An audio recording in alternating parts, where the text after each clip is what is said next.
Hello students, আশা করি সবাই ভালো আছো।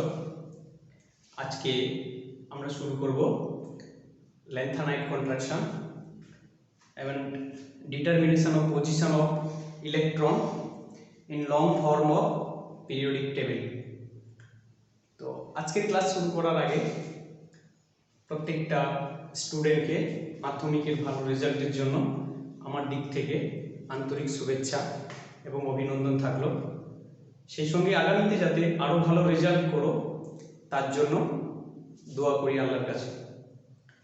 আজকে আমরা শুরু করব ল্যান্থানাইট কন্ট্রাকশন।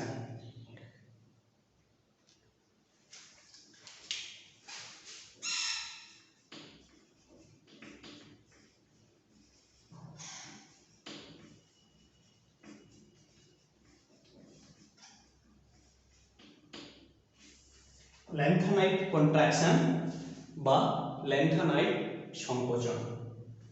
তো ল্যান্থানাইট এলিমেন্ট কাদেরকে বলবো না, যে সমস্ত এলিমেন্টের অ্যাটমিক নাম্বার কি বললাম না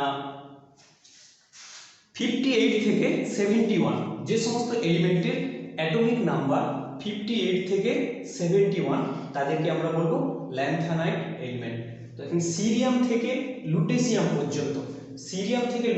পর্যন্ত এই 14টি এলিমেন্টকে আমরা বলবো ল্যান্থানাইট এলিমেন্ট, যাদের অ্যাটমিক নাম্বার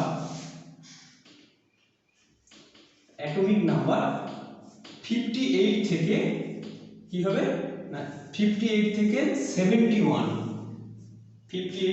71, অর্থাৎ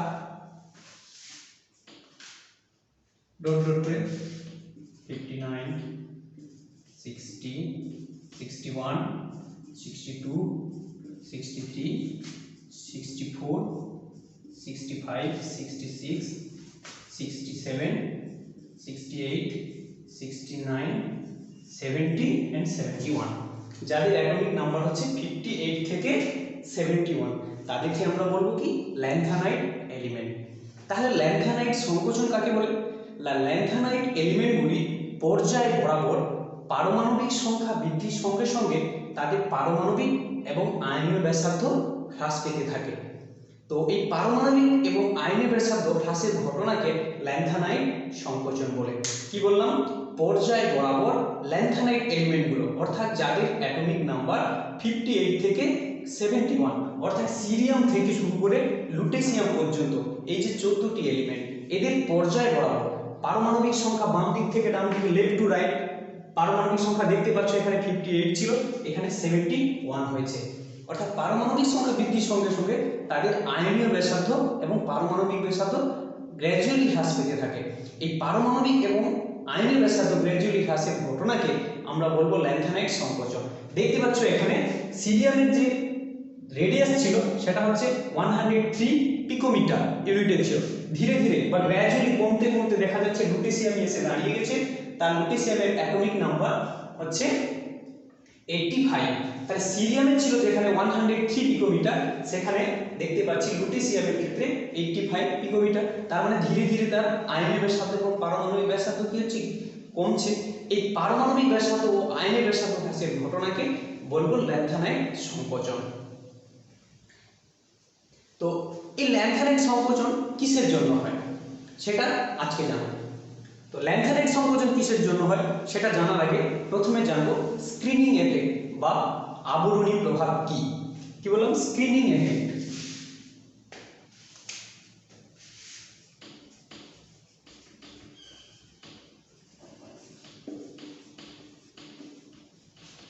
স্ক্রিনিং এফেক্ট অথবা শিল্ডিং এফেক্ট একে বলতে পারি, অর শিল্ডিং এফেক্ট একে বলতে পারি, screening effect or shielding effect.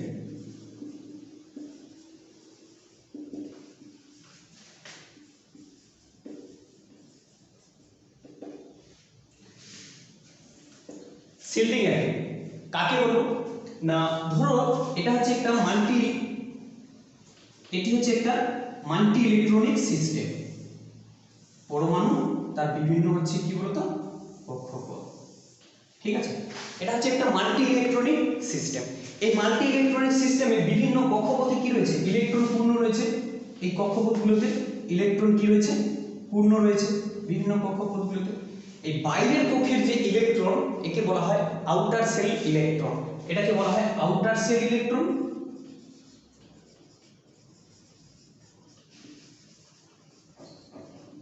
আর ভেতরের যে সেল ইলেকট্রন তাকে বলা হয় inner shell electron.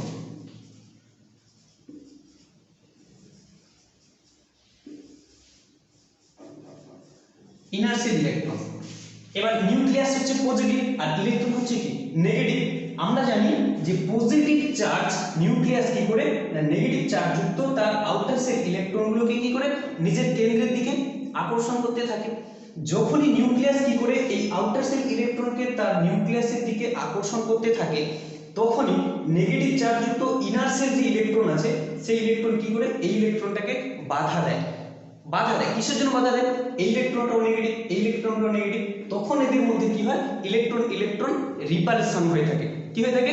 Electron electron repulsion. যখনই নিউক্লিয়াস কি করে আউটার সেল ইলেকট্রনটাকে তার কেন্দ্রের দিকে টানতে চেষ্টা করে, তখনই ইনার সেলে যে ইলেকট্রনগুলো আছে সে কি করে সিল্ড করে রাখে, নিউক্লিয়াসকে কি করে রাখে সিল্ড করে রাখে, পুরোটা আড়াল করে রাখে, যাতে বাইরের ইলেকট্রনটাকে নিউক্লিয়াস তার কেন্দ্রের দিকে না টানতে পারে।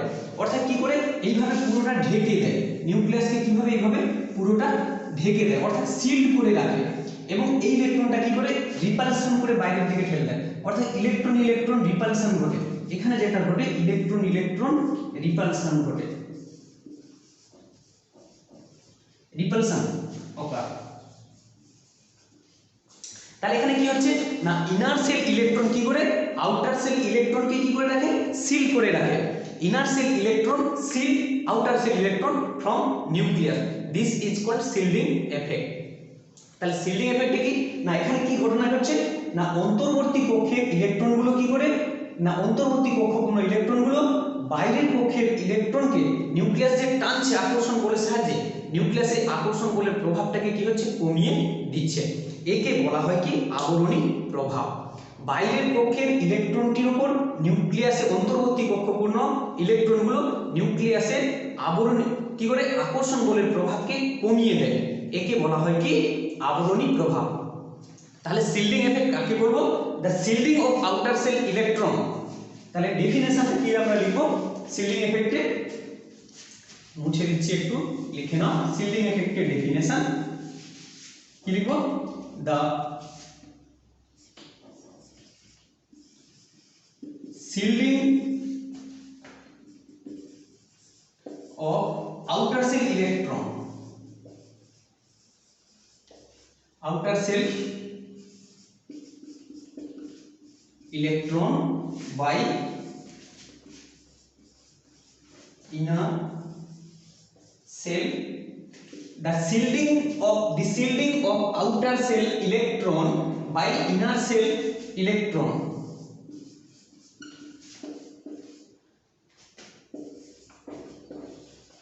from nucleus called shielding effect.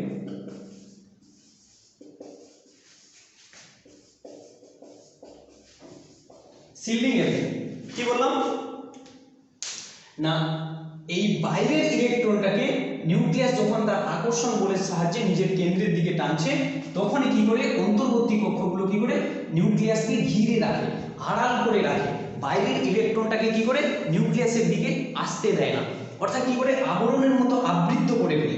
একে বলা হয় কি shielding effect. The shielding of outer shell electron, the shielding of outer cell electron by inner cell electron from nucleus is called shielding effect or screening effect। একে screening এফেক্টও বলা হয়। তাহলে এখানে দেখতে পাচ্ছি তাহলে সবথেকে নিউক্লিয়াসের কাছে কোন অরবিটাল রয়েছে? s অরবিটাল, তারপরে p, তারপরে d, তারপরে আমরা দেখতে পাবো কি এইভাবে a অরবিটাল গুলো থাকবে। এবারে কিসের জন্য এই স্ক্রিনিং এফেক্ট হয়? তাহলে নিউক্লিয়াসের সবথেকে কাছে থাকে s, তারপরে p, তারপরে d, তারপরে a। এই আবরণী প্রভাবের যে অর্ডার স্ক্রিনিং পাওয়ার সবথেকে বেশি হচ্ছে কি s অরবিটাল, তারপরে p অরবিটাল, তারপর d, তারপরে f অরবিটাল। কিসের জন্য না ডিউ টু শেপ। কারণ s অরবিটালের যে শেপ সেটা হচ্ছে কি বলতো স্ফেরিক্যাল থাকে, আর পি ডি এফ এদের শেপগুলো কি থাকে, ডিফিউজ আকৃতিতে থাকে, নিউক্লিয়াসকে আড়াল করে রাখতে পারে না, তাদের প্রভাবটা কম। কিন্তু এস অরবিটালের আকৃতি স্ফেরিক্যাল থাকার জন্য পুরো নিউক্লিয়াসটাকে কি করে আড়াল করে রাখতে পারে, ভালো করে আড়াল করে রাখতে পারে, এবং বাইরের ইলেকট্রনটাকে কি করে সে টানতে বাধা দেয়। কোনগুলো না ইনার সেল যে সমস্ত ইলেকট্রনগুলো রয়েছে এরকম।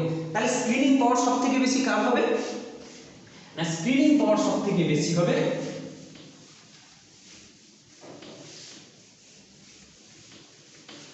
স্ক্রিনিং পাওয়ার। তাহলে এস, তারপরে পি, তারপরে ডি, তারপরে হচ্ছে এফ, এটা হচ্ছে স্ক্রিনিং পাওয়ার।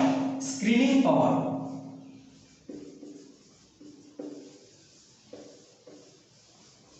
এটা হচ্ছে স্ক্রিনিং পাওয়ার অর্ডার।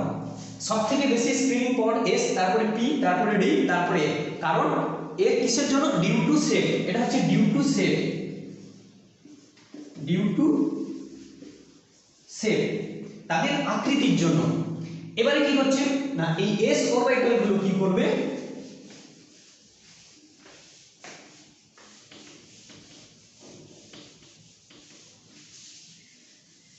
এই এস অরবিটাল গুলো কি করবে, নিউক্লিয়াসের হচ্ছে কি গোল আকৃতিতে ঢেকে রাখে, এইভাবে আড়াল করে রাখে স্ফেরিক্যালের আকৃতিতে, স্ফেরিক্যাল শেপের মাধ্যমে তারা কি করে ঘিরে রাখে। কিন্তু ডি এফ এদের কি করে না, এদের ডিফিউজ শেপ, এদের আকৃতিটা এইভাবে থাকে, যার জন্য কি করে নিউক্লিয়াসকে আড়াল করার ক্ষমতা এদের কি থাকে, অনেক কম থাকে। সবথেকে বেশি থাকে কে না, এস অরবিটালে। তো এই ছিল স্ক্রিনিং এফেক্ট। এবারে আমরা আলোচনা করব কি নিয়ে, যে ল্যান্থানাইট সংকোচন কিসের জন্য হয় না, ল্যান্থানাইট এলিমেন্টগুলোর পর্যায় বরাবর বাম দিক থেকে ডান দিকে গেলে তাদের পারমাণবিক এবং আয়নীয় ব্যাসার্ধ ধীরে ধীরে কমতে থাকে, একে কি বলা হয়, ল্যান্থানাইট সংকোচন। তাহলে ল্যান্থানাইট সংকোচনের মূল কারণটি কি না, এক নম্বর হচ্ছে কি না, স্ক্রিনিং পাওয়ার সবথেকে বেশি বলেছি এস, তারপরে পি, তারপরে ডি, তারপরে হচ্ছে এফ। ল্যান্থানাইট এলিমেন্টগুলো জেনারেল সাধারণ ইলেকট্রনিক কনফিগারেশন হচ্ছে 4f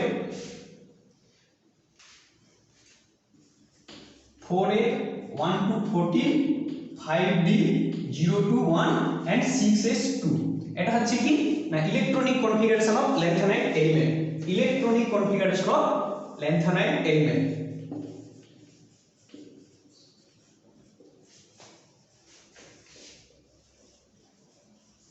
electronic configuration of lanthanide element.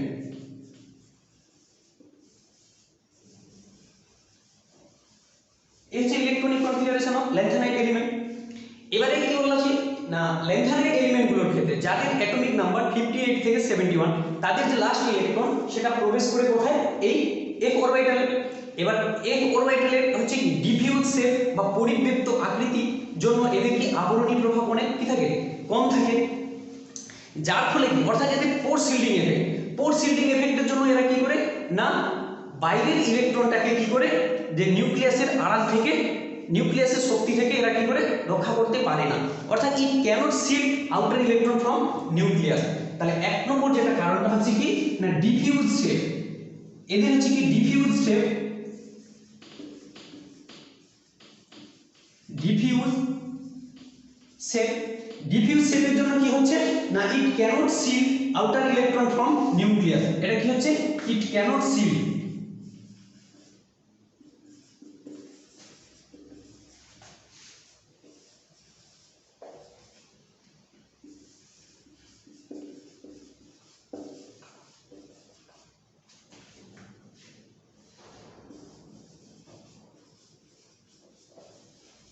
এটি কি করছে, এটি নিউক্লিয়াসকে আড়াল করে রাখতে পারছে না, যার ফলে কি হচ্ছে, so outer electron will be more attracted, কি হবে না, outer electron will be more attracted,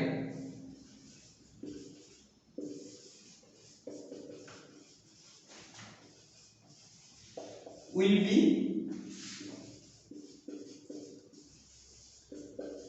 more attracted towards nucleus।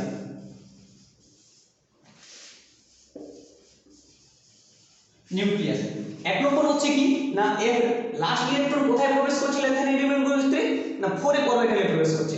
এবার f অরবিটালের কি জানি আমরা, ডিফিউজ শেপ, তাদের হচ্ছে কি পরিব্যাপ্ত আকৃতি। তাহলে পরিব্যাপ্ত আকৃতির জন্য কি হচ্ছে না, it cannot shield outer electron from nucleus, এবং হচ্ছে কি করছে না, এটি নিউক্লিয়াসকে কি হচ্ছে আড়াল করে রাখার ক্ষমতা সবথেকে এক অরবিটালের কম, বাইরের ইলেকট্রনটাকে নিউক্লিয়াসের আকর্ষণ বল থেকে আড়াল করে রাখার ক্ষমতা সবথেকে কম।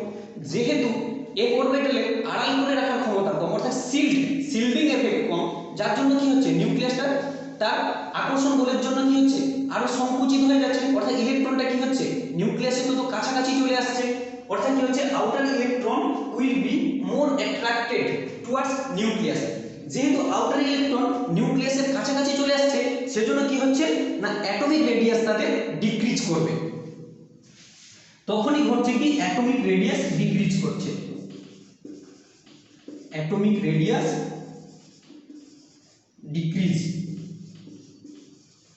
ডিক্রিজ করছে, যার ফলে কি হচ্ছে ল্যান্থানাইট এলিমেন্টগুলোর ব্যাসার্ধ হচ্ছে কি কমে যাচ্ছে। তবে পারমাণবিক ব্যাসার্ধের থেকে আয়নের ব্যাসার্ধ অনেক দ্রুত হারে কমতে থাকে।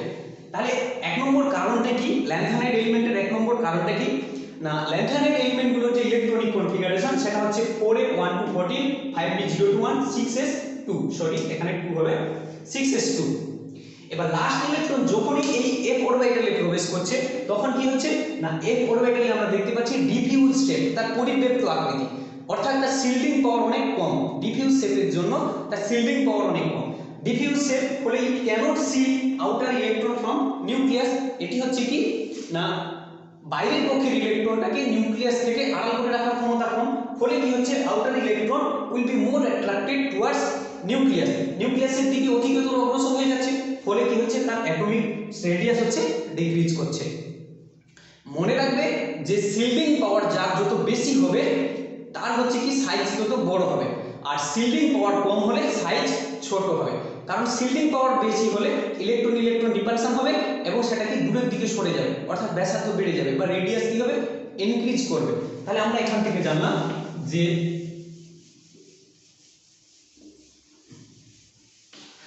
শিল্ডিং এফেক্ট, মোড শিল্ডিং অর্থাৎ গুড শিল্ডিং এর জন্য কি হয়ে থাকে অ্যাটমিক রেডিয়াস সাইজ কি করে বাড়তে থাকে। গুড শিল্ডিং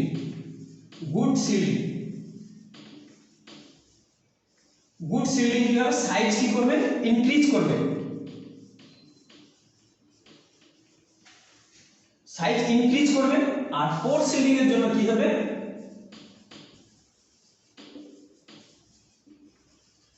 সাইজ ডিক্রিজ করবে।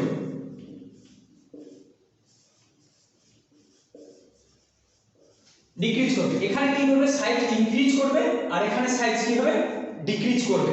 যার শিল্ডিং পাওয়ার যত বেশি হবে তার হচ্ছে কি না অ্যাটমিক সাইজ তত বাড়বে, আর শিল্ডিং পাওয়ার যদি কম হয় তাহলে সেটা কি হবে অ্যাটমিক সাইজ কি হবে বা রেডিয়াস কি হবে তত কমতে থাকবে। এরপরে আমরা আলোচনা করব determination of position of electron in long form of periodic table. একটা মডার্ন পিরিয়ডিক টেবিলে বা দীর্ঘ পর্যায় সারণীতে একটা এলিমেন্ট কোন ব্লকে রয়েছে, কোন পিরিয়ডে রয়েছে, কোন গ্রুপে রয়েছে সেটাকে নিয়ে আজকে আমরা আলোচনা করব।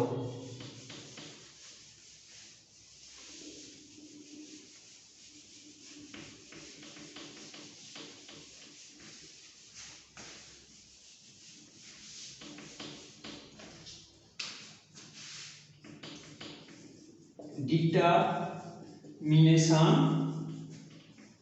the position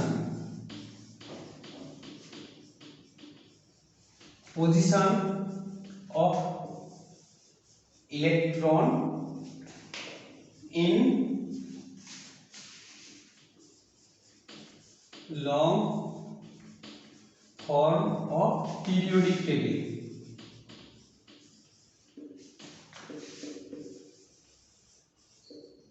long form of periodic table একটা দীর্ঘ পর্যায় সারণীতে একটা এলিমেন্ট কোন ব্লকে অবস্থিত বা কোন পিরিয়ডে অবস্থিত, কোন গ্রুপে অবস্থিত সেটা আজকে আমরা নির্ণয় করে শিখব। এখান থেকে কিভাবে নির্ণয় করতে শিখব না এট ফার্স্ট নির্ণয় করব একটা এলিমেন্টের পিরিয়ড, কোন পিরিয়ডে অবস্থিত।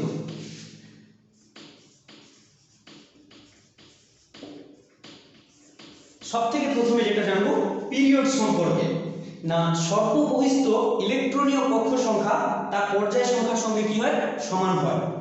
লাস্ট শেল, এটা কি হবে লাস্ট শেল, লাস্ট সেল তার হচ্ছে লার্জেস্ট ভ্যালু, এই লাস্ট সেলের লার্জেস্ট ভ্যালু,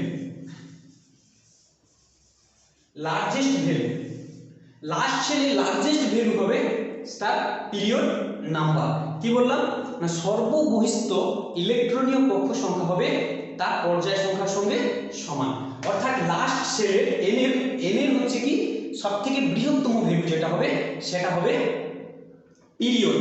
এবার তাহলে একটা উদাহরণ দিয়ে আমরা দেখি যে একটা electronic configuration 1s2 2s2 2p6 3s2 ধরো 3p6, এখানে দেখতে পাচ্ছি আমরা 3p6। ধরো এটা মুছে দিই, সব থেকে প্রথমে হবে ধরো এখানে রয়েছে 1s2 2s2 2p6 3s2, তাহলে এখানে দেখতে পাচ্ছি n এর যে লার্জেস্ট ভ্যালু কি 3, n এর লার্জেস্ট ভ্যালু এখানে কত দেখতে পাচ্ছি 3, তার মানে এটা হচ্ছে কি তার পিরিয়ড হচ্ছে 3। এখানে দেখতে পাচ্ছি এই ইলেকট্রনিক কনফিগারেশন যে এলিমেন্টের electronic configuration 3s2 3p 3s2 তার পিরিয়ড হচ্ছে কি পিরিয়ড ইকুয়াল টু কত এখানে দেখতে পাচ্ছি 3। যদি এভাবে ইলেকট্রনিক কনফিগারেশন না থাকে তো তাহলে পিরিয়ড নির্ণয় করার সূত্র হচ্ছে কি না লাস্ট সেলের লার্জেস্ট ভ্যালু হবে, লাস্ট সেলের লার্জেস্ট ভ্যালু যেটা হবে সেটাই হচ্ছে তার পিরিয়ড নাম্বার। তাহলে এখানে আমরা যদি এভাবে ইলেকট্রনিক কনফিগারেশন না দিয়ে যদি অ্যাটমিক নাম্বার দিয়ে থাকে তখন কি করব, ধরি একটা অ্যাটমিক নাম্বার 26, ধরি অ্যাটমিক নাম্বার 26, অ্যাটমিক নাম্বার 26, তাহলে 26 এর আমরা কি করব, প্রথমে ইলেকট্রনিক কনফিগারেশন দেখব, সেখান থেকে লাস্ট সেলের লার্জেস্ট ভ্যালুটা বের করব। তাহলে হবে 1s2 2s2 2p6 3s2 3p6 4s2, দেখতে পাচ্ছি 10 10 20, আর এখানে আছে 3d6, এটা হচ্ছে কি না 3d6। তাহলে এখানে দেখতে পাচ্ছি যে লাস্ট সেলের লার্জেস্ট ভ্যালু এখানে 3 রয়েছে আর 4 রয়েছে, তাহলে লাস্ট সেলের লার্জেস্ট ভ্যালু হচ্ছে 4 হবে, তার মানে এটা হবে পিরিয়ড হচ্ছে কি 4, তার মানে এটা পিরিয়ড ইকুয়াল টু 4। এইভাবে আমাদের নির্ণয় করতে হয় পিরিয়ড। তাহলে কোনো এলিমেন্টের পিরিয়ড নির্ণয় করার সূত্র কি, তার লাস্ট সেলের লার্জেস্ট যে ভ্যালুটা হবে সেটাই হবে তার পিরিয়ড নাম্বার। অর্থাৎ সর্ববহিস্থ ইলেকট্রনীয় কক্ষ সংখ্যা তার পর্যায় সংখ্যার সঙ্গে সমান, আগে আমরা শিখেছিলাম।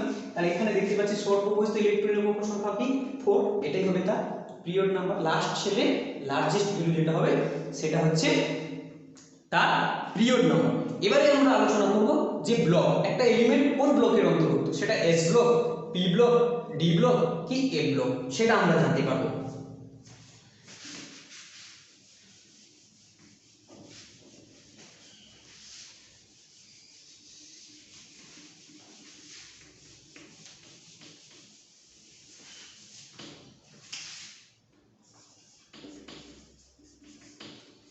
এবার আমরা জানবো একটা এলিমেন্ট কোন ব্লকের অন্তর্ভুক্ত না, সর্বশেষ ইলেকট্রনটি যে উপকক্ষে প্রবেশ করে, সর্বশেষ ইলেকট্রনটি যে উপকক্ষে প্রবেশ করে মৌলটি সেই ব্লকের অন্তর্ভুক্ত। ইলেকট্রনিক কনফিগারেশন করলে লাস্ট ইলেকট্রনটা যে উপকক্ষে প্রবেশ করবে বা সাবসেলে প্রবেশ করবে সেটাই হবে তার ব্লক নাম্বার, এলিমেন্টের ব্লক নাম্বার। তার মানে লাস্ট ইলেকট্রন, এখানে দেখতে পাচ্ছি যে লাস্ট ইলেকট্রন কি করবে না যে সাবসেলে প্রবেশ করবে,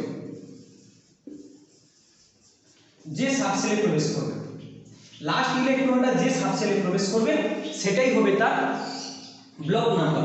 যদি আমরা একটা ইলেকট্রনিক কনফিগারেশন করে দেখি যে 1s2 2s2 2p6 3s2 3p6, তার মানে এখানে লাস্ট ইলেকট্রন কোথায় প্রবেশ করছে, পি সাবসেলে প্রবেশ করছে।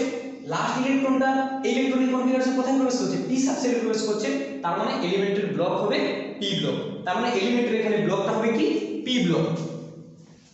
তাহলে এখানে দেখতে পাচ্ছি এটি পি ব্লক হবে পি, তাহলে ব্লক সমান পি হবে। ঠিক একইভাবে এখন জেনে নেব কোন পিরিয়ডের এলিমেন্ট, আমরা বলেছি largest value of N, largest value of N এখানে কত 3, তার মানে এখানে পিরিয়ড হবে 3, পিরিয়ড সমান 3, 3 নম্বর পিরিয়ডের পি ব্লকের এলিমেন্ট।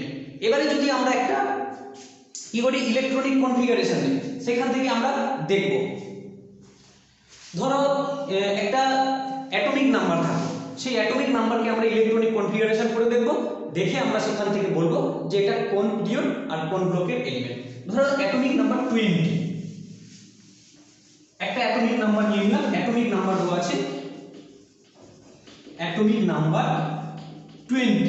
তাহলে অ্যাটমিক নাম্বার 20 যে এলিমেন্ট, সেই এলিমেন্টটা কোন ব্লকে অবস্থিত এবং তার পিরিয়ড কি সেটা বের করব। তো এর ফার্স্ট প্রথমে যেটা করব এর ইলেকট্রনিক কনফিগারেশন করব 1s2 2s2 2p6 3s2 3p6 and 4s2 10 10 20। তো দেখতে পাচ্ছি এখানে অ্যাটমিক নাম্বার 20 নিয়েছিলাম, তার ইলেকট্রনিক কনফিগারেশন করেছি কত না 4s2। তাহলে লাস্ট ইলেকট্রন কোথায় প্রবেশ করেছে? s সাবসেলে প্রবেশ করেছে, সুতরাং এটি s ব্লক এলিমেন্ট। তাহলে ব্লক হবে কি অ্যাটমিক নাম্বার 20 যে এলিমেন্ট তার ব্লক হবে কি s। যে এলিমেন্টের অ্যাটমিক নাম্বার 20 তার লাস্ট ইলেকট্রনটা s সাবসেলে প্রবেশ করেছে, সুতরাং এটি s block element. And period কি করব না লার্জেস্ট ভ্যালু অফ n, তাহলে এখানে লার্জেস্ট ভ্যালু কত n এর 4, সুতরাং এটি পিরিয়ড নাম্বার 4। তাহলে পিরিয়ড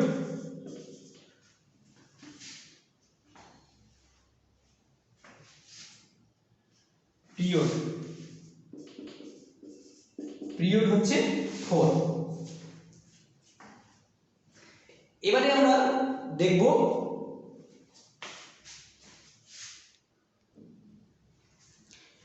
ধরি অ্যাটমিক নাম্বার 26 হয়, ধর অ্যাটমিক নাম্বার 26, সেক্ষেত্রে কি হবে অ্যাটমিক নাম্বার 26 তার ইলেকট্রনিক কনফিগারেশন কত হবে 1s2 2s2 2p6, এদিকে 10 3s2 3p6 4s2 এদিকে হচ্ছে 20, তারপরে যেটা হবে 3d হচ্ছে 6। তাহলে এখানে দেখতে পাচ্ছি 10 এদিকে 10 20 আর 3d 6 26। তাহলে এক্ষেত্রে লাস্ট ইলেকট্রনটা প্রবেশ করছে কোথায়? লাস্ট ইলেকট্রন প্রবেশ করেছে d সাবসেলে, সুতরাং এটি কি হবে d ব্লক এলিমেন্ট। তাহলে ব্লক হবে d, আর পিরিয়ড কি হবে না লার্জেস্ট ভ্যালু অফ n। তাহলে এখানে 3 আর এখানে 4, তাহলে লার্জেস্ট ভ্যালু কত 4, সুতরাং এটি পিরিয়ড হচ্ছে 4। এবারে আমরা আলোচনা করব কি নিয়ে না গ্রুপ নিয়ে আলোচনা করছিলাম। তাহলে আলোচনা করেছি s ব্লক আলোচনা করেছি। এবারে আমরা আলোচনা করব গ্রুপ। যে প্রথমে আলোচনা করেছিলাম যে তার পিরিয়ড জেনেছিলাম যে লার্জেস্ট ভ্যালু অফ n যেটা হবে সেটাই তার পিরিয়ড, আর গ্রুপ বলেছিলাম কি বলেছিলাম কোন ব্লকের এলিমেন্ট, ব্লক হবে কি সর্বশেষ ইলেকট্রনটি যে সাবসেলে প্রবেশ করে সেটাই হবে তার ব্লক নাম্বার। এবারে আমরা আলোচনা করব গ্রুপ নিয়ে।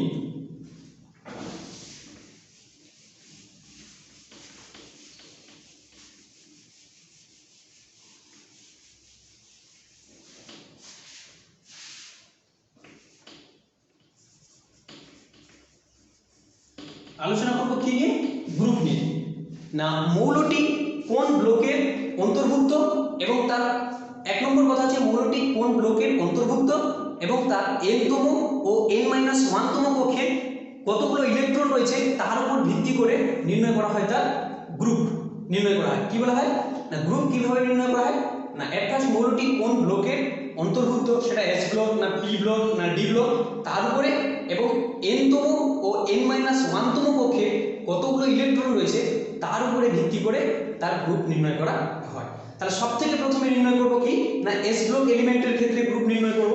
তো s block element s block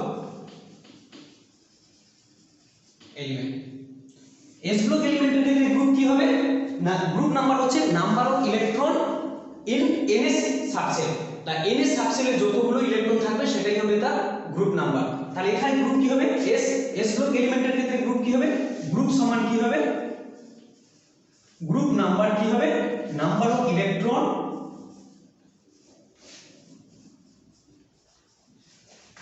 in ns subshell.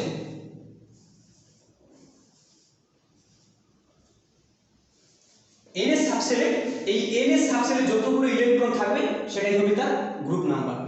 NS এ যদি একটি ইলেকট্রন থাকে তাহলে কি হবে সেটি গ্রুপ 1 এলিমেন্ট, যদি দুটো থাকে সেটা হবে গ্রুপ 2 এলিমেন্ট।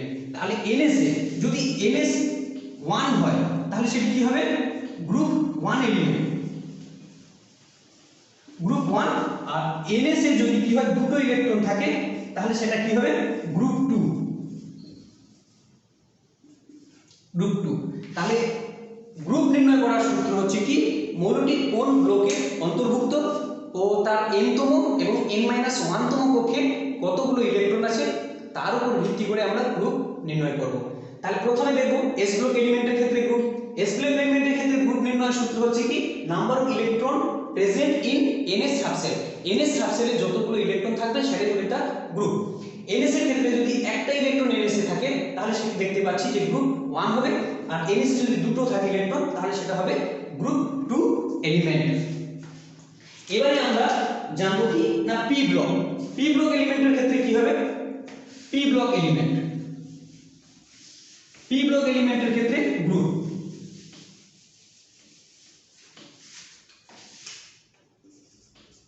p ব্লকের ক্ষেত্রে যে হবে সেটা হচ্ছে কি না p ব্লক এলিমেন্টের ক্ষেত্রে গ্রুপ নির্ণয় করার সূত্র হচ্ছে কি গ্রুপ, গ্রুপ সমান কি হবে 12 plus number of electron in p subshell.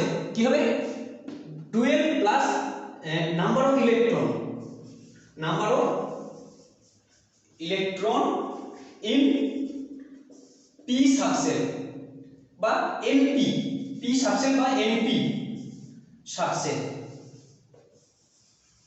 তাহলে p ব্লক এলিমেন্টের ক্ষেত্রে গ্রুপ কি হবে 12 plus number of electron in np subshell. np তে যতগুলো ইলেকট্রন থাকবে তার সাথে 12 যোগ করলে আমরা কি পেয়ে যাব না p ব্লক এলিমেন্টের আমরা গ্রুপ নাম্বার পেয়ে যাব। ধরো 13 অ্যাটমিক নাম্বার 13 আমরা দেখব যে অ্যাটমিক নাম্বার 13 এই এলিমেন্টের কি হবে গ্রুপ কি হবে। তাহলে প্রথমে 13 এর আমরা ইলেকট্রনিক কনফিগারেশন করে নেব 1s2 2s2 2p6 and 3s2, 1s2 2s2 2p6 3s2 and 3p1। তাহলে 10 আর 3 এ 13। হ্যাঁ, তাহলে দেখতে পাচ্ছি আমরা এর ক্ষেত্রে গ্রুপ কি হবে না এর ক্ষেত্রে গ্রুপ হবে কি তাহলে আমরা বলেছি 12 প্লাস p ব্লক এলিমেন্টের ক্ষেত্রে 12 প্লাস হবে কি 12 প্লাস np তে যতগুলো ইলেকট্রন থাকছে, এখানে np তে কতগুলো ইলেকট্রন থাকছে একটি ইলেকট্রন থাকছে, তার মানে এক যোগ করব তার মানে হচ্ছে কি 13 গ্রুপ। তাহলে যে এলিমেন্টের অ্যাটমিক নাম্বার 13 সেটি 13 গ্রুপের এলিমেন্ট। যদি 15 হতো অ্যাটমিক নাম্বার তাহলে কি হতো না 15 যদি হতো কিংবা যদি ধরো এটা 19 হতো অ্যাটমিক নাম্বার 19, অ্যাটমিক না সরি 19 নয়, ধরো অ্যাটমিক নাম্বার 15 ই ধরে নিন তাহলে p ব্লক হবে 1s2 2s2 2p6 3s2 12 আর 3p3 15। হ্যাঁ, তাহলে এখানে কি করব না গ্রুপ নির্ণয় কিভাবে করব না গ্রুপ সমান কি হবে 12 প্লাস হচ্ছে np তে ইলেকট্রন, np তে কতগুলো এখানে রয়েছে তিনটে ইলেকট্রন, তাহলে 3 যোগ করে দেব তার মানে এটা কত হবে গ্রুপ 15 এলিমেন্ট। এরকম এরকম একই ভাবে আরো অসংখ্য উদাহরণ রয়েছে। ধরো যদি আমি করি 35 একটা এলিমেন্টের অ্যাটমিক নাম্বার নেব 35, তার ইলেকট্রনিক কনফিগারেশন করব অ্যাটমিক নাম্বার 35 ইলেকট্রনিক কনফিগারেশন করব 1s2 2s2 2p6 3s2 3p6 4s2। তাহলে এদিকে 10 এদিকে 10 20 আর এদিকে হচ্ছে তোমার 3d10 আর এদিকে হচ্ছে তোমার কি 3d10 এর পরে 4p5। তাহলে এখানে দেখতে পাচ্ছি কত 5 রয়েছে। তাহলে এই যে অ্যাটমিক নাম্বার 35 এলিমেন্ট তার ইলেকট্রনিক কনফিগারেশন করলে পাচ্ছি 3d10 4p5, তার মানে np তে কতগুলো রয়েছে 5টি ইলেকট্রন রয়েছে। তাহলে এই অ্যাটমিক নাম্বার 35 এর গ্রুপ নাম্বার কি হবে 12 প্লাস হচ্ছে কত np তে নাম্বার অফ ইলেকট্রন প্রেজেন্ট তাহলে 5। তাহলে দেখতে পাচ্ছি কত এটি 17 নম্বর গ্রুপের এলিমেন্ট। np 35 হচ্ছে কত 17 নম্বর গ্রুপের এলিমেন্ট। এবারে আমরা কি করব না ডি ব্লক এলিমেন্টের নির্ণয় করব। ডি ব্লক এলিমেন্টের গ্রুপ নাম্বার নির্ণয় করব। এদের ক্ষেত্রে for D block element D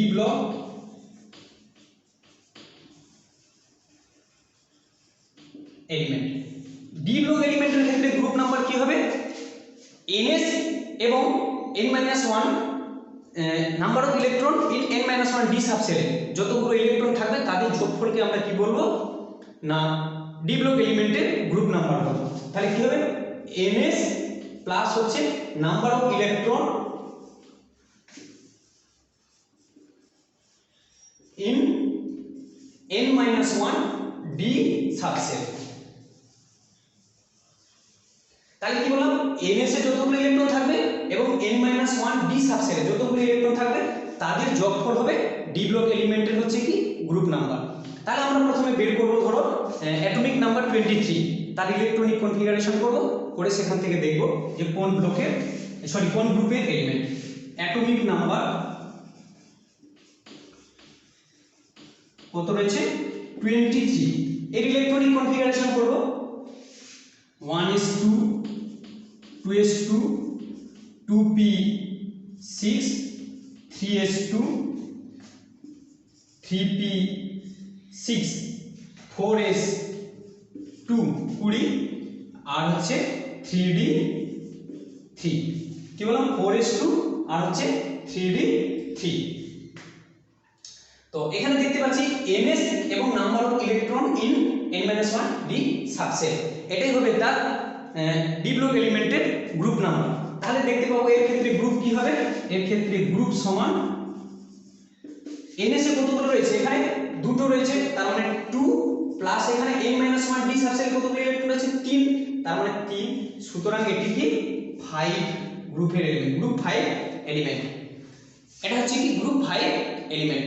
যদি আমরা 24 এর ক্ষেত্রে নির্ণয় করি আমরা কি করি না অ্যাটমিক নাম্বার 24 তার ক্ষেত্রে যদি নির্ণয় করি কি হবে না তার ইলেকট্রনিক কনফিগারেশন কি বলেছিলাম অ্যাটমিক নাম্বার 24 বলে এখানে একটু আলাদা হবে কি বলেছিলাম না এখানে 4s1 হবে 4s1 আর 3d কি হবে 5 বলেছিলাম। কেন হয়েছিল না ডি অরবিটাল হাফ ফিল অথবা ফুল ফিল অবস্থায় কি থাকে মোর স্টেবল থাকে ওই জন্য এখান থেকে একটা ইলেকট্রন ডি তে চলে আসে। যদি কেউ বুঝতে না পারো তাহলে অ্যাটমিক স্ট্রাকচারের ইলেকট্রনিক কনফিগারেশন ক্লাসটা একবার দেখে নেবে। যে এই অ্যাটমিক নাম্বার 24 এর ইলেকট্রনিক কনফিগারেশন করলে হবে 4s1 আর হচ্ছে 3d5। এই ক্ষেত্রে গ্রুপ কি হবে তার মানে এই ক্ষেত্রে গ্রুপ সমান কি হবে গ্রুপ সমান কি হবে ns এ কতগুলো ইলেকট্রন থাকবে তার সঙ্গে কি n-1 ডি সাবসেল ইলেকট্রন। তাহলে ns এ একটা ইলেকট্রন দেখতে পাচ্ছি আমরা এক প্লাস হচ্ছে কি 3d তে 5টি ইলেকট্রন রয়েছে সুতরাং এটি হচ্ছে গ্রুপ 6 এলিমেন্ট। ঠিক একই ভাবে যদি আমরা কি করি না অ্যাটমিক নাম্বার 30 তার বের করে দেখি অ্যাটমিক নাম্বার যদি 30 হয়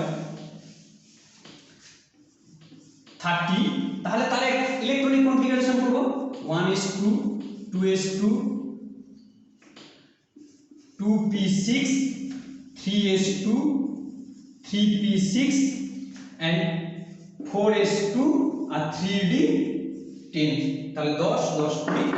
এই ক্ষেত্রে কি হবে গ্রুপ নাম্বার এই ক্ষেত্রে গ্রুপ নাম্বার হবে সমান কোন গ্রুপের এলিমেন্ট না ns এ এখানে দেখতে পাচ্ছি দুটো ইলেকট্রন প্লাস হচ্ছে 3d তে 10টা ইলেকট্রন সুতরাং 10টি ইলেকট্রন আর ns এ দুটো ইলেকট্রন সুতরাং এটি গ্রুপ 12 এলিমেন্ট। যে এলিমেন্টের অ্যাটমিক নাম্বার 30 সেটি হচ্ছে কি গ্রুপ 12 এলিমেন্ট। তাহলে বুঝতে পেরেছো নিশ্চয়ই। আরেকবার আমরা শর্ট করে দেখে নেব যে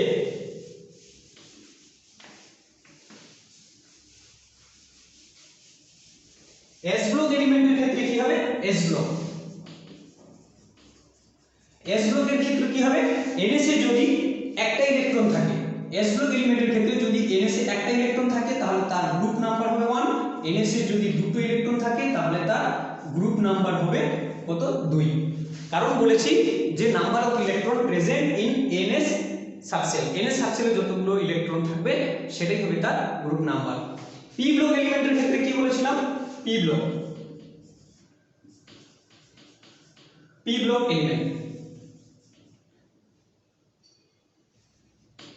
পি ব্লক এলিমেন্টের ক্ষেত্রে বলেছিলাম যে 12 প্লাস হচ্ছে কি number of electron in P NS NP subset. এই ক্ষেত্রে পি ব্লক এলিমেন্টের ক্ষেত্রে কি বলেছিলাম না 12 প্লাস হচ্ছে number of electron in NP subset. 12 plus number of electron NP তে যতগুলো ইলেকট্রন থাকবে তার সঙ্গে 12 যোগ করলে আমরা কি পেয়ে যাব না পি ব্লক এলিমেন্টের গ্রুপ পেয়ে যাব। আর ডি ব্লকের ক্ষেত্রে কি পেয়েছিলাম ডি ব্লক এলিমেন্টের কি পেয়েছিলাম ns প্লাস হচ্ছে n-1 ডি সাবসেটে যতগুলো ইলেকট্রন থাকবে তার যোগফল। এরপরে আমরা আলোচনা করব কি এফ ব্লক এলিমেন্টের গ্রুপ নির্ণয় করব।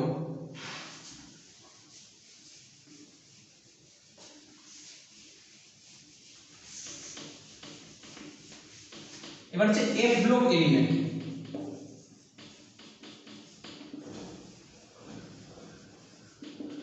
F block element. Electronic configuration of F block element is experimental. কি বললাম না electronic configuration of F block element is experimental.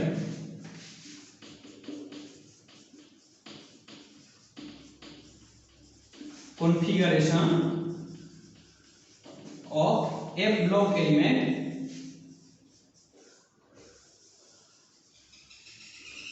is experimental.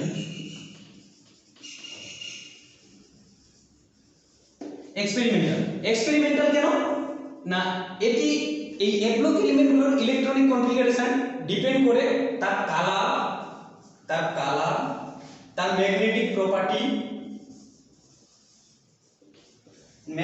Property ইত্যাদির উপর নির্ভর করে এদের ইলেকট্রনিক কনফিগারেশন করা হয়ে থাকে। এবং এদের যে ইলেকট্রনিক কনফিগারেশন এটা n+l রুলটাকে হচ্ছে কি ফলো করে না। n+l rule is not followed in F block element. n+l rule এখানে n+l রুল এরা কি করে ফলো করে না। এই এফ ব্লক এলিমেন্টগুলো কি করে n+l রুলটাকে ফলো করে না। এদের যে ইলেকট্রনিক কনফিগারেশন এটা টোটালটি হচ্ছে কি এক্সপেরিমেন্টাল। এবারে এফ ব্লক এলিমেন্টের আমরা কি করে কি নির্ণয় করব যে পিরিয়ড নির্ণয় করব বা গ্রুপ নির্ণয় করব না এফ ব্লক এলিমেন্টের যে group number of F block element হচ্ছে অলওয়েজ হচ্ছে কি না 3 না এফ ব্লক এলিমেন্ট হচ্ছে পার্ট অফ গ্রুপ 3 এলিমেন্ট। আগে আমরা আলোচনা করেছিলাম ক্লাসে যে সমস্ত এফ ব্লক এলিমেন্ট হচ্ছে group 3 element. F block elements আর পার্ট অফ গ্রুপ 3 এলিমেন্ট, সুতরাং এদের গ্রুপ হবে কি 3।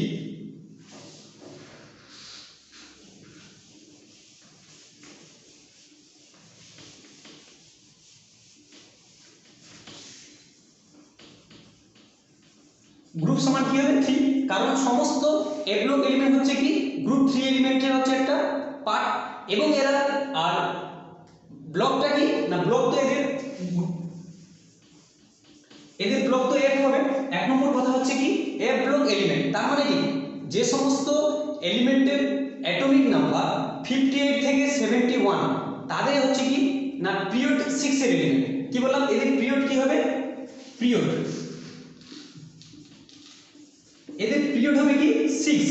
যে সমস্ত এলিমেন্টের অ্যাটমিক নাম্বার যাদের অ্যাটমিক নাম্বার কি বললাম 58 থেকে 71 তারা হচ্ছে কি পিরিয়ড 6 এর এলিমেন্ট। আর যে সমস্ত এলিমেন্টের হচ্ছে কি পিরিয়ড 7 হবে যাদের অ্যাটমিক নাম্বার কি বলেছে 90 থেকে 103। যে সমস্ত এলিমেন্টের অ্যাটমিক নাম্বার 58 থেকে 71 তারা কি পিরিয়ড 6 এর এলিমেন্ট, সুতরাং তাদের পিরিয়ড 6। আর যাদের অ্যাটমিক নাম্বার 90 থেকে 103 তাদের বলেছে পিরিয়ড কি হবে 7 হবে, তারা পিরিয়ড 7 এলিমেন্ট। এবং এরা প্রত্যেকই পিরিয়ড 6 এবং পিরিয়ড 7 ল্যান্থানাইড আর অ্যাক্টিনাইডস এলিমেন্টস গুলো আর পার্ট অফ হচ্ছে গ্রুপ 3 এলিমেন্টস, তার জন্য এদের গ্রুপ হবে কি 3 হবে। আর এরা তো আগে থেকেই জেনে গেছি ব্লক F হবে কারণ এটা এক ব্লক এলিমেন্ট। এই গেলাম থেকে আমাদের পিরিয়ড গ্রুপ আর ব্লক নির্ণয় করে আমরা এখান থেকে শিখলাম। এরপরে আমরা জানবো কি নোমেনক্লিয়েচার অফ এলিমেন্টস।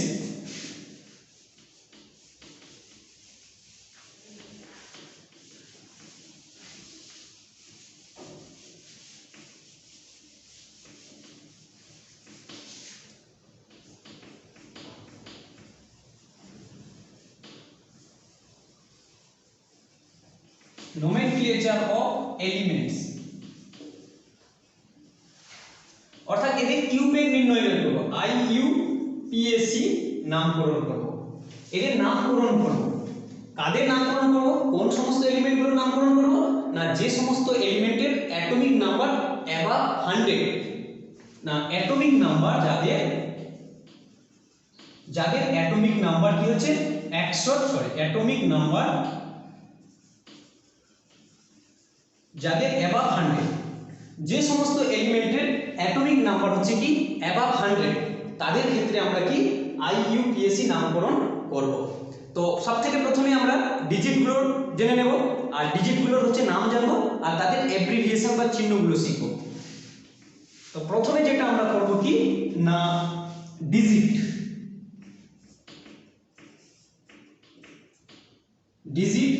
তারপরে আমরা যেটা করব নেম, তারপরে আমরা জানবো কি অ্যাব্রিভিয়েশন,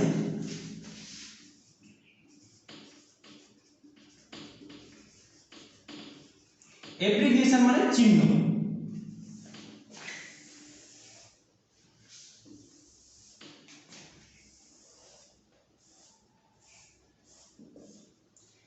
একটু কালি ধরে নিই। তো এবারে আমরা করব 1 হলে তাকে কি নামে ডাকা হয় জানো? 1 হলে তাকে ডাকা হয় জিরো থেকে স্টার্ট করব, এটা হচ্ছে জিরো হলে তাকে কি নামে ডাকা হয় নীল, NIL, এবং তার চিহ্ন কি হবে N। যদি আমরা 1 হলে কি হবে আন, তার চিহ্ন কি হবে ইউ। 2 হলে কি হবে বাই, বাই, তার চিহ্ন হবে বি। এবং 3 হলে তাকে আমরা কি নামে ডাকবো ট্রাই, চিহ্ন কি হবে টি। এবং 4 হলে কি নামে ডাকবো কোয়াড, QUAD, কোয়াড, কি নামে চিহ্ন কি হবে কিউ। যদি 5 হয় তাহলে সেটাকে আমরা কি বলবো পেন্ট, তাকে কি পি। যদি 6 হয় নাম্বার তাহলে কি হবে হেক্স, তাকে H, হেক্স। 7 হলে কি হবে সেপ, SEPT, সেপ, তাকে স্মল s। 8 হলে কি হবে অক্ট, এটাকে বলবো ও। এবং 9 হলে কি হবে N, 9 হলে ENN, তাকে আমরা কি নেব E, এইটা। তারপরে আবার 0 এসে যাবে, 10, 1 এসে যাবে। তো 0 এর জন্য আমরা কি নামে ডাকবো তাকে নীল, 1 এর জন্য আন, 2 এর জন্য বাই, 3 এর জন্য ট্রাই, চতুর্থ কোয়াড, 5 এর জন্য পেন, 6 এর জন্য হেক্স, 7 সেপ, 8 অক্ট, 9 হচ্ছে N। এবং নীলের যে অ্যাপ্লিকেশন বা চিহ্ন হবে N, আনের ইউ, বাইয়ের বি, ট্রাইয়ের টি, কোয়াডের কিউ, পেন্টের পি, হেক্সের এইচ, সেপ্টের এস, অক্টের ও, এবং এনের ই। তাহলে আমরা একটা অ্যাটমিক নাম্বার দেখব, তার আমরা ইউপেক নাম দেখব। ধরো আমরা দেখব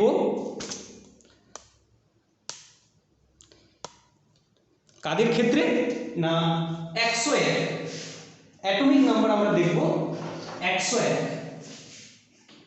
কি দেখব 101 অ্যাটমিক নাম্বার। তার IUPAC নামটা কি হবে 101 এর, তো আমরা দেখে নেব। বলেছিলাম 1 এর জন্য কি হবে, 1 হলে আন, তাহলে সব থেকে প্রথমে লিখব আন, প্লাস তারপরে কি আছে 0, মানে লিখব কি নীল, NIL, নীল। এরপরে কি আছে আবার 1, তার মানে আন।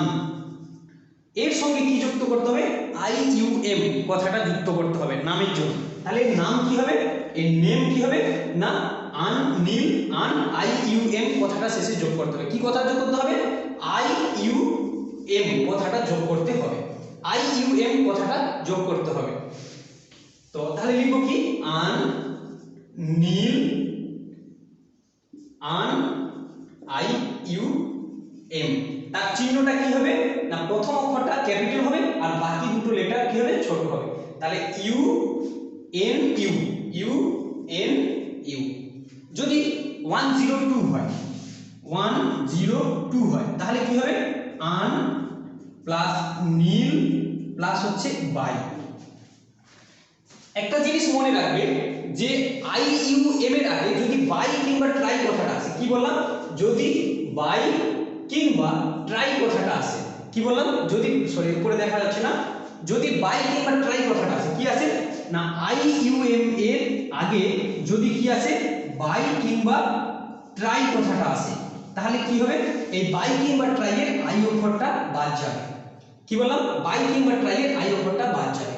এবং নীলের আগে যদি এন কথাটা আসে, কি বললাম, নীলের আগে, নীল, নীলের আগে যদি এন কথাটা আসে, ই ডাবল এন, নীলের আগে যদি ই ডাবল এন আসে, তাহলে এই ক্ষেত্রে একটা এন বাদ যাবে।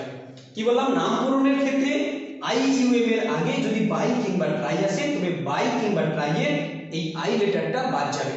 তাহলে এখানে আমরা দেখতে পাচ্ছি যে 102 যে এলিমেন্ট, তাকে যদি আমরা জুড়ি, তাহলে 1 এর জন্য আন, 0 এর জন্য নীল এবং 2 এর জন্য কি বাই, তাহলে কি হবে, এই বাই এর এই আই অক্ষরটা বাদ যাবে এবং তার শেষে কি হবে, আই ইউ এম যোগ হবে। নামকরণ কি হবে না I U P S C নামকরণ হবে un nil, nil B I U M. তাহলে এর চিহ্ন কি হবে, এই 102 যার অ্যাটমিক নাম্বার, সেই এলিমেন্টটা কি হবে না un N B U N B, U N B, U N B. Similarly যদি 103 হয়, তাহলে কি হবে, সরি 103 তো একই রকম হবে, ধরো 105, 105, তার ক্ষেত্রে কি হবে না প্রথমে লিখব কি 1 এর জন্য আন, 0 এর জন্য হচ্ছে কি নীল, প্লাস 5 এর জন্য কি হবে পেন্ট, আমরা 5 এর জন্য কি লিখেছি পেন্ট, 5 এর জন্য হবে পেন্ট, পেন্ট। তাহলে এর I U P S C নামকরণ কি হবে না un nil pent I U M, un nil pentium. তাহলে হবে un nil P E N T I U M, un nil pentium. এবং এর চিহ্নটা কি হবে, সবথেকে প্রথমে ইউ হবে, তারপরে এন পি হবে, ইউ এন পি হবে। ধরো 108 অ্যাটমিক নাম্বার, কি বললাম 108, 108, 108, এর ক্ষেত্রে কি হবে, 1 এর জন্য কি হবে, 1 এর জন্য হবে আন, 0 এর জন্য নীল এবং 8 এর জন্য কি হবে অক্ট, প্লাস হচ্ছে ও সি টি, এবং এর আইইউ ট্যাগ নাম কি হবে un nil octium, O C T I U M. এবং এর চিহ্ন কি হবে 108 অ্যাটমিক নাম্বার, এলিমেন্টের চিহ্ন কি হবে না সবথেকে প্রথমে ইউ ক্যাপিটাল লেটার, তারপরে হবে এন ও, এন ও ছোট হবে, তাহলে ইউ এন ও, এই এলিমেন্টটা হবে 108 নাম্বার এলিমেন্ট। আজকে এতটা।